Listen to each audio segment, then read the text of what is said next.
ವಿಶೇಷ ಡಿಬೇಟ್ಗೆ ಸ್ವಾಗತ. ನಾನು ರಂಜಿತ್ ಶಿರಿಯಾರ್.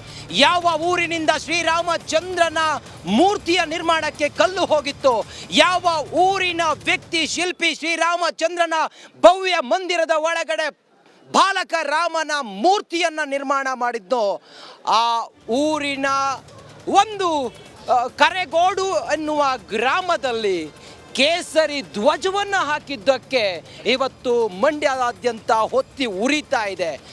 ನಾನಾ ರೀತಿಯ ಚರ್ಚೆಗಳು. ಇದು ರಾಜಕಾರಣ, ಇದು ಒಂದು ರೀತಿಯಲ್ಲಿ ಬಿಜೆಪಿಯ ಪ್ರೊಪೋಗಂಡ, RSS ಎಂಟ್ರಿ ಆಗಿದೆ ಮಂಡ್ಯಕ್ಕೆ ಅನ್ನೋ ರೀತಿಯಲ್ಲೆಲ್ಲ ಚರ್ಚೆಗಳು ನಡೀತಾ ಇದೆ. ಇದೆಲ್ಲದರ ಕುರಿತಾಗಿ ನಾವಿವತ್ತು ಚರ್ಚೆ ಮಾಡೋಣ. ನಮ್ಮ ಜೊತೆಯಲ್ಲಿ ಅತಿಥಿಗಳು ಕೂಡ ಇದ್ದಾರೆ. ಹಾಗೆ ಈ ಪ್ರತಿಭಟನೆ ಎಲ್ಲಿಂದ ಶುರುವಾಗಿತ್ತು, ಏನು ಕಾರಣ ಇದಕ್ಕೆ, ಹಾಗಾದರೆ ಹುಟ್ಟುಕೊಂಡಿದ್ದಂಥ ವಿವಾದ ಎಲ್ಲಿಂದ, ಇದೆಲ್ಲದರ ಕುರಿತಾಗಿ ಇವತ್ತು ಮಹಾಭಾರತದಲ್ಲಿ ಸಂಕ್ಷಿಪ್ತವಾಗಿ ಚರ್ಚೆ ಮಾಡೋಣ. ನನ್ನ ಜೊತೆಯಲ್ಲಿ ಅತಿಥಿಗಳು ಕೂಡ ಇದ್ದಾರೆ. ಸುರೇಶ್ ಗೌಡ್ರು, ಮಾಜಿ MLA, ನಮಸ್ಕಾರ ಸರ್, ಕಾರ್ಯಕ್ರಮಕ್ಕೆ ಸ್ವಾಗತ. ರಘುನಂದನ್ ಮನ್ಮೂಲ್, ಉಪಾಧ್ಯಕ್ಷರು, ಸರ್ ನಮಸ್ಕಾರ, ನಿಮಗೂ ಕಾರ್ಯಕ್ರಮಕ್ಕೆ ಸ್ವಾಗತ. ಮಂಜುನಾಥ್ ಅವರು, ಬಜರಂಗ ಸೇನೆ ರಾಜ್ಯಾಧ್ಯಕ್ಷರು, ನಮಸ್ಕಾರ ಸರ್, ನಿಮಗೂ ಕಾರ್ಯಕ್ರಮಕ್ಕೆ ಸ್ವಾಗತ. ನಾನು ಮೊದಲು ನೇರವಾಗಿ ಸುರೇಶ್ ಗೌಡ್ರನ್ನ ಮಾತಾಡ್ತೀನಿ. ಮಾಜಿ ಶಾಸಕರು ಸುರೇಶ್ ಗೌಡ್ರೆ, ಇಲ್ಲಿವರೆಗೂ ಕೂಡ ಮಂಡ್ಯದಲ್ಲಿ ಸಾಮರಸ್ಯವಾಗಿತ್ತು, ಆದರೆ RSS ಮಂಡ್ಯಕ್ಕೆ ಎಂಟ್ರಿ ಕೊಟ್ಟಾದ ನಂತರ ಇಷ್ಟು ದೊಡ್ಡ ಮಟ್ಟದಲ್ಲಿ ಇದೊಂದು ಪ್ರತಿಭಟನೆ, ಇದೊಂದು ಹೋರಾಟ ಶುರುವಾಗಿದೆ ಅನ್ನೋದು ಕಾಂಗ್ರೆಸ್ನ ನಾಯಕರುಗಳ ಮಾತು. First reaction please. ಅವರು ಏನು ಕಲ್ಪನೆಯನ್ನು ಮಾಡ್ಕೊಳ್ತಾ ಇದ್ದಾರೆ ಅದು ಶುದ್ಧ ಸುಳ್ಳು ಅಂತಕ್ಕಂಥದ್ದು ಈ ಸಂದರ್ಭ ಹೇಳ್ತಾ ಇದ್ದೀನಿ. ಇಲ್ಲಿ ಪಕ್ಷಾತೀತವಾಗಿ ಅದು ಕಾಂಗ್ರೆಸ್ ಇರ್ಬೋದು, BJP ಇರ್ಬೋದು, ಜನತಾದಳ ಇರ್ಬೋದು, ಎಲ್ಲರೂ ಸಹ ಹನುಮಾನ್ ಭಕ್ತರು ಯಾರಿದ್ದಾರೆ ಅವರೆಲ್ಲರೂ ಸೇರಿ ನಿರ್ಮಾಣ ಮಾಡಿದಂಥ ಈ ಧ್ವಜಸ್ತಂಭ ಕಾನೂನಿನ ಪ್ರಕಾರ ಗ್ರಾಮ ಪಂಚಾಯತಿ ವ್ಯಾಪ್ತಿಯಿಂದ ಏನೇನು ಅದಕ್ಕೆ ಪರ್ಮಿಷನ್ಸ್ ತಗೋಬೇಕಿತ್ತು ಎಲ್ಲವನ್ನು ತೆಗೆದುಕೊಂಡು ಸುಮಾರು 22ನೇ ತಾರೀಕು, ಅದಕ್ಕಿಂತ ಮುಂಚೆ ಒಂದು 15 ದಿವಸ ಕೆಲಸ ಮಾಡಿ 22ನೇ ತಾರೀಕು ಉದ್ಘಾಟನೆ ಮಾಡಿರ್ತಕ್ಕಂಥದ್ದು. ಈಗ ಏಕಾಏಕಿ ಅದಾಗಿ ಒಂದು ವಾರ ಆದಮೇಲೆ ಇದನ್ನು ಧ್ವಜವನ್ನು ಇಳಿಸ್ತಕ್ಕಂಥ ಕೆಲಸವನ್ನು ಮಾಡಿ ಅದರ ಮೇಲೆ ರಾಷ್ಟ್ರಧ್ವಜವನ್ನು ಏರಿಸ್ತಕ್ಕಂಥ ಕೆಲಸವನ್ನು ಮಾಡಿದ್ದಾರೆ. ಇಲ್ಲಿ ಗ್ರಾಮಸ್ಥರು, ಅಕ್ಕಪಕ್ಕದ ಗ್ರಾಮಸ್ಥರು ಕಷ್ಟಪಟ್ಟು ಅವರ ಸ್ವಂತ ದುಡ್ಡು ಹಾಕಿ ಧ್ವಜಸ್ತಂಭವನ್ನು ಮಾಡಿರ್ತಕ್ಕಂಥದ್ದು. ಇದು ಸುಮಾರು 40 ವರ್ಷಗಳಿಂದ ಸಹ ಧ್ವಜಸ್ತಂಭ ಇತ್ತು. ಅದನ್ನು ಇವರು ಸ್ವಲ್ಪ ಬಿಗಿಯಾಗಿ ದೊಡ್ಡದಾಗಿ ಮಾಡ್ಕೊಂಡಿದ್ದಾರೆ ಹೊರತು ಹೊಸ್ದಾಗಿ ಏನೂ ಮಾಡಿಲ್ಲ. ಆದರೆ ನಿಜವಾದ ರಾಜಕಾರಣವನ್ನು ಮಾಡೋಕ್ಕೆ ಹೊರಟಿರ್ತಕ್ಕಂಥದ್ದು ಕಾಂಗ್ರೆಸ್ ಏನು ಜಾತಿವಾದಿಗಳ ಪಕ್ಷ ಅಂತ ಇತ್ತೀಚೆಗೆ ಕರೆಸ್ಕೊಳ್ತಾ ಇದೆ ಕಾಂಗ್ರೆಸ್ ಪಕ್ಷ. ಇದನ್ನು ಅವ್ರು ಯಾವುದೇ ಸಂಘಟನೆ ಮತ್ತೊಂದು ಇದು ಯಾವುದೇ ಎಂಟ್ರಿ ಕೊಟ್ಟಿಲ್ಲ. ಆದರೆ ನಿಜವಾದ ಹನುಮಾನ್ ಭಕ್ತರು, ರಾಮ ಭಕ್ತರು, ಅವರ ಮನಸ್ಸಿಗೆ, ಬಹುಸಂಖ್ಯಾತ ಹಿಂದೂಗಳ ಮನಸ್ಸಿಗೆ ನೋವು ಉಂಟಾಗ್ತಕ್ಕಂಥ ಕೆಲಸವನ್ನು ಸರ್ಕಾರ ಮಾಡಿದೆ. ಇದ್ರ ವಿರುದ್ಧವಾಗಿ ನಾವೆಲ್ಲ ಹೋರಾಟವನ್ನು ಮಾಡ್ತಾ ಇರ್ತಕ್ಕಂಥದ್ದು. ಆದರೆ ಅದನ್ನು ರಾಜಕೀಯವಾಗಿ ಅವ್ರು ಮಾಡಿರ್ತಕ್ಕಂಥ ತಪ್ಪನ್ನ ತಿರುಗಿಸ್ತಕ್ಕಂಥದ್ದು, ಅದನ್ನು ಬೇರೆಯವ್ರ ಮೇಲೆ ಆಗ್ತಕ್ಕಂಥ ಕೆಲಸವನ್ನು ಜಿಲ್ಲಾಡಳಿತ ಮತ್ತು ಜಿಲ್ಲಾ ಕಾಂಗ್ರೆಸ್ ಪಕ್ಷದ ನಾಯಕರುಗಳು ಮಾಡ್ತಾ ಇರ್ತಕ್ಕಂಥ ಕೆಲಸ. ಇದರಲ್ಲಿ ಯಾವುದೇ ವಿಶೇಷತೆ ಇಲ್ಲ. ನಮ್ಮ ಪ್ರಶ್ನೆ ಇಷ್ಟೇ, ನಾವು ರಾಷ್ಟ್ರಧ್ವಜಕ್ಕೆ ಅವ್ರಿಗಿಂತ ಹೆಚ್ಚಿನ ಗೌರವವನ್ನು ಕೊಡ್ತಕ್ಕಂಥವ್ರು. ಇವತ್ತು ನಾವು ಈ ಭಗವಾನ್ ಧ್ವಜವನ್ನು ಇಳಿಸಿ ರಾಷ್ಟ್ರಧ್ವಜ ಇಳಿಸ್ತಕ್ಕಂಥ ಹೀನಾಯ ಪರಿಸ್ಥಿತಿ ನಾವು ಬಂದಿಲ್ಲ. ಪಕ್ಕದಲ್ಲೇ ಬೇಕಾದರೆ ಇನ್ನೊಂದು ದೊಡ್ಡದಾಗಿ ಮಾಡಿ ರಾಷ್ಟ್ರಧ್ವಜನ ಮಾಡ್ಬೋದಿತ್ತು. ಆದರೆ ಇಲ್ಲಿ ರಾಮಭಕ್ತ ಮಂಡಳಿಯರು ಮತ್ತು ಯೋಗೇಶ್ ಮತ್ತು ಅದರ್ಸ್ ಅದು ಸ್ಪಷ್ಟವಾಗಿ ಅಪ್ಲಿಕೇಶನ್ ಕೊಟ್ಟಿದ್ದಾರೆ. ಅರ್ಜುನ ಸ್ತಂಭ, ಭಗವಾನ್ ಧ್ವಜ ಹಾರಿಸ್ಲಿಕ್ಕೆ ಪರ್ಮಿಷನ್ ಕೇಳಿರ್ತಕ್ಕಂಥದ್ದು, ಪರ್ಮಿಷನ್ ಅದಕ್ಕೆ ಕೊಟ್ಟಿರ್ತಕ್ಕಂಥದ್ದು.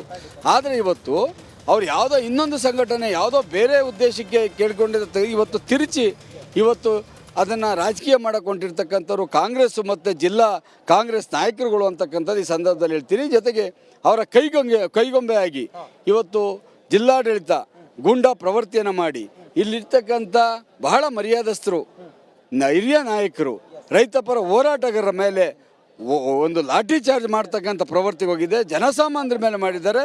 ಇದು ತಪ್ಪು ಅಂತಕ್ಕಂಥ ಹೇಳ್ತಾರೆ. 40 ವರ್ಷಗಳಿಂದ ಇದ್ದಂಥ ಈ ಧ್ವಜಸ್ತಂಭ ಈಗ ಯಾಕೆ ಸುದ್ದಿ ಆಯಿತು?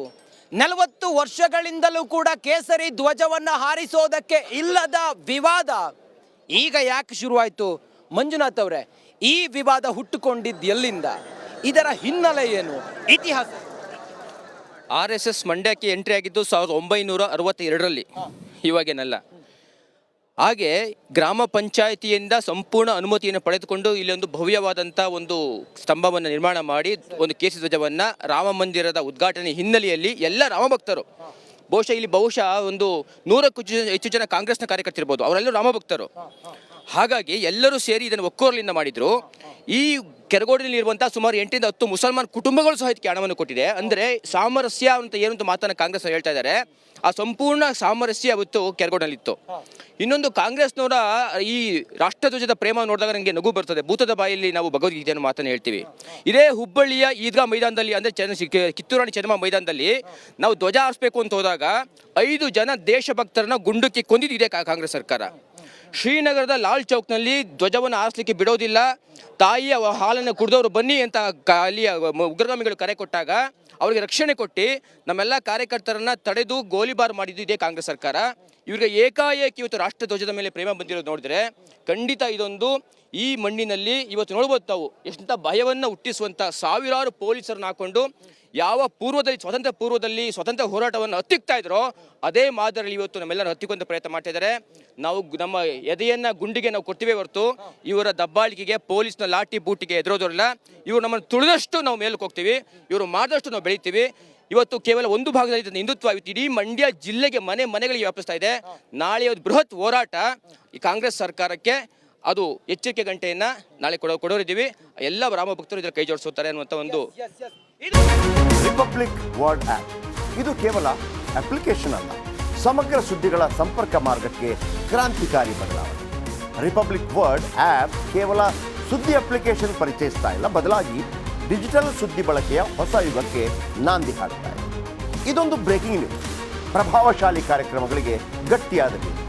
ಇಲ್ಲಿ ಕೇವಲ ತಾಜಾ ಸುದ್ದಿ, ಅದರ ನೇರ ಪ್ರಸಾರ ಮತ್ತು ಚರ್ಚೆಗಳಿಗೆ ಮಾತ್ರ ಅವಕಾಶ. ರಿಪಬ್ಲಿಕ್ ವರ್ಲ್ಡ್ ಆ್ಯಪ್ ಡೌನ್ಲೋಡ್ ಮಾಡಿಕೊಳ್ಳಿ. ಗೂಗಲ್ ಪ್ಲೇಸ್ಟೋರ್ ಮತ್ತು ಆಪಲ್ ಆ್ಯಪ್ ಸ್ಟೋರ್ನಲ್ಲಿ ಲಭ್ಯವಿದೆ. ರಿಪಬ್ಲಿಕ್ ವರ್ಲ್ಡ್ ಆ್ಯಪ್ ಇದು ಕೇವಲ ಅಪ್ಲಿಕೇಶನ್ ಅಲ್ಲ, ಸಮಗ್ರ ಸುದ್ದಿಗಳ ಸಂಪರ್ಕ ಮಾರ್ಗಕ್ಕೆ ಕ್ರಾಂತಿಕಾರಿ ಬದಲಾವಣೆ. ರಿಪಬ್ಲಿಕ್ ವರ್ಲ್ಡ್ ಆ್ಯಪ್ ಕೇವಲ ಸುದ್ದಿ ಅಪ್ಲಿಕೇಶನ್ ಅನ್ನ ಪರಿಚಯಿಸುತ್ತಿಲ್ಲ, ಬದಲಾಗಿ ಡಿಜಿಟಲ್ ಸುದ್ದಿ ಬಳಕೆಯ ಹೊಸ ಯುಗಕ್ಕೆ ನಾಂದಿ ಹಾಡುತ್ತದೆ. ಇದೊಂದು ಬ್ರೇಕಿಂಗ್ ನ್ಯೂಸ್, ಪ್ರಭಾವಶಾಲಿ ಕಾರ್ಯಕ್ರಮಗಳಿಗೆ ಗಟ್ಟಿಯಾದ ವೇದಿಕೆ. ಇಲ್ಲಿ ಕೇವಲ ತಾಜಾ ಸುದ್ದಿ, ಅದರ ನೇರ ಪ್ರಸಾರ ಮತ್ತು ಚರ್ಚೆಗಳಿಗೆ ಮಾತ್ರ ಅವಕಾಶ. ರಿಪಬ್ಲಿಕ್ ವರ್ಲ್ಡ್ ಅಪ್ಲಿಕೇಶನ್ ಈಗ ಲೈವ್ ಆಗಿದೆ. ಈಗಲೇ ಡೌನ್ಲೋಡ್ ಮಾಡಿ. ಗೂಗಲ್ ಪ್ಲೇಸ್ಟೋರ್ ಮತ್ತು ಆಪಲ್ ಆಪ್ ಸ್ಟೋರ್ ಎರಡರಲ್ಲೂ ಲಭ್ಯವಿದೆ. ರಿಪಬ್ಲಿಕ್ ವರ್ಲ್ಡ್ ಆಪ್ ಇದು ಕೇವಲ ಅಪ್ಲಿಕೇಶನ್ ಅಲ್ಲ, ಸಮಗ್ರ ಸುದ್ದಿಗಳ ಸಂಪರ್ಕ ಮಾರ್ಗಕ್ಕೆ ಕ್ರಾಂತಿಕಾರಿ ಬದಲಾವಣೆ. ರಿಪಬ್ಲಿಕ್ ವರ್ಲ್ಡ್ ಆಪ್ ಕೇವಲ ಸುದ್ದಿ ಅಪ್ಲಿಕೇಶನ್ ಅನ್ನ ಪರಿಚಯ ಮಾಡ್ತಾ ಇಲ್ಲ, ಬದಲಾಗಿ ಡಿಜಿಟಲ್ ಸುದ್ದಿ ಬಳಕೆಯ ಹೊಸ ಯುಗಕ್ಕೆ ನಾಂದಿ ಹಾಡ್ತಾ ಇದೆ. ಇದೊಂದು ಬ್ರೇಕಿಂಗ್ ನ್ಯೂಸ್, ಪ್ರಭಾವಶಾಲಿ ಕಾರ್ಯಕ್ರಮಗಳಿಗೆ ಗಟ್ಟಿಯಾದ ವೇದಿಕೆ. ರಿಪಬ್ಲಿಕ್ ವರ್ಲ್ಡ್ ಅಪ್ಲಿಕೇಶನ್ ಈಗ ಲೈವ್ ಆಗಿದೆ. ಗೂಗಲ್ ಪ್ಲೇಸ್ಟೋರ್ ಮತ್ತು ಆಪಲ್ ಆಪ್ ಸ್ಟೋರ್ ಎರಡರಲ್ಲೂ ಲಭ್ಯವಿದೆ. ಈಗಲೇ ಡೌನ್ಲೋಡ್ ಮಾಡಿ.